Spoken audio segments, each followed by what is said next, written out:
जागतिक महिला दिनानिमित्त सांगली सिव्हिलमध्ये महिला डॉक्टर, नर्स व कर्मचाऱ्यांचा राष्ट्रवादी काँग्रेस सेलतर्फे गौरव सोहळा.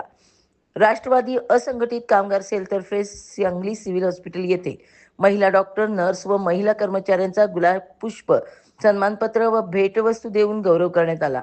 यावेळी राष्ट्रवादी काँग्रेसचे सांगली जिल्हाध्यक्ष प्राध्यापक पद्माकर जगदाळे सर यांनी महिलांनी आज प्रत्येक क्षेत्रात आपला ठसा उमटवला असून समाजाच्या प्रगतीमध्ये त्यांचे योगदान अत्यंत मोलाचे असल्याचे सांगितले. या कार्यक्रमास सिव्हिल हॉस्पिटलचे अधिष्ठाता डॉक्टर प्रकाश गुरव, कामगार जिल्हाध्यक्ष मुझफ्फर सनदी, जिल्हा कार्याध्यक्ष सुहास बेलकर, प्रदेश महिला सरचिटणीस सुवर्णाताई पाटील, जिल्हा महिला अध्यक्षा राधिका हरगे, युवक अध्यक्ष आकाश माने, अल्पसंख्याक अध्यक्ष तोहिद शेख, रोजगार अध्यक्ष प्रशांत माने, ओबीसी कार्याध्यक्ष विकास जाधव, कुपवाड युवक अध्यक्ष दादासाहेब कोळीकर, सोशल मीडिया कार्याध्यक्ष स्वप्नील जाधव, मोहसिन शेख, सागर खंडागळे, रमजान खलिफा आदी उपस्थित होते. कार्यक्रमाचे आयोजन राष्ट्रवादी असंघटित कामगार सेलचे जिल्हाध्यक्ष मुझफ्फर सनदी व जिल्हा कार्याध्यक्ष सुहास बेलकर यांनी केले.